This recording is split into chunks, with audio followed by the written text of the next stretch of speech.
ನಾನು ಕಾರ್ನ ಲಾಕ್ ಮಾಡಿ ಬಂದಿದ್ದೀನಿ.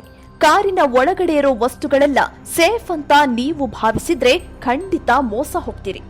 ಯಾಕಂದ್ರೆ ಕಾಫಿನಾಡು ಚಿಕ್ಕಮಗಳೂರಿನಲ್ಲಿ ಕಾರಿನ ಡೋರನ್ನ ವಕೀಲರೊಬ್ಬರು ಭದ್ರವಾಗಿ ಲಾಕ್ ಮಾಡಿದ್ರು ಖತರ್ನಾಕ್ ಕಳ್ಳ ಯಾವ ರೀತಿ ಕನ್ನ ಹಾಕಿದ್ದಾನೆ ಅನ್ನೋದನ್ನ ನೀವೇ ನೋಡಿ.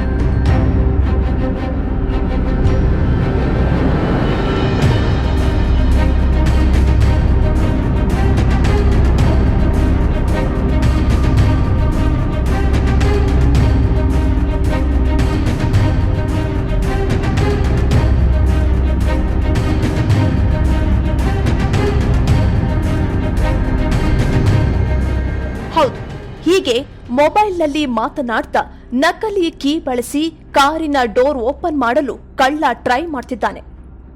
ಡೋರ್ ಓಪನ್ ಆಗ್ತಿದ್ದಂತೆ ಕ್ಷಣಾರ್ಧದಲ್ಲಿ ಕಾರಿನಲ್ಲಿದ್ದ ವಸ್ತುಗಳನ್ನ ದೋಚಿ ಕಳ್ಳ ಎಸ್ಕೇಪ್ ಆಗಿದ್ದಾನೆ.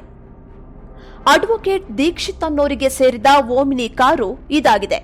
ಕಾರಿನಲ್ಲಿ ವಕೀಲರ ಬ್ಲೇಸರ್ ಸೇರಿದಂತೆ 42,000 ರೂಪಾಯಿ ಹಣ, ಮೊಬೈಲ್ ಇತ್ತು ಎನ್ನಲಾಗಿದೆ. ಇವೆಲ್ಲವನ್ನ ಕೂಡ ಕಳ್ಳ ಕದ್ದು ಎಸ್ಕೇಪ್ ಆಗಿದ್ದಾನೆ.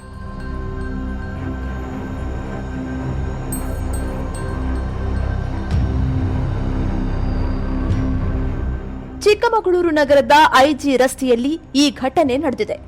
ವಕೀಲರು ತಮ್ಮ ಕಚೇರಿಯ ಮುಂಭಾಗ ಕಾರು ನಿಲ್ಲಿಸಿ ಕಾಫಿಗೆ ಹೋದಾಗ ಈ ಘಟನೆ ನಡೆದಿದೆ.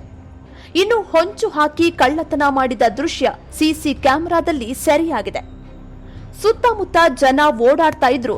ಅದಕ್ಕೆ ತಲೆನೇ ಕೆಡಿಸಿಕೊಳ್ಳದೆ ಕಳ್ಳ ಕಾರಿನಲ್ಲಿದ್ದ ವಸ್ತುಗಳನ್ನ ಈಸಿಯಾಗಿ ದೋಚಿ ಪರಾರಿಯಾಗಿದ್ದಾನೆ.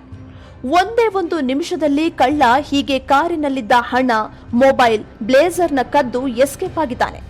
ಇನ್ನು ಘಟನೆ ಸಂಬಂಧ ಚಿಕ್ಕಮಗಳೂರು ನಗರ ಪೊಲೀಸ್ ಠಾಣೆಯಲ್ಲಿ ಪ್ರಕರಣ ದಾಖಲಾಗಿದ್ದು ಕಳ್ಳನಿಗಾಗಿ ಪೊಲೀಸರು ಬಲೆ ಬೀಸಿದ್ದಾರೆ.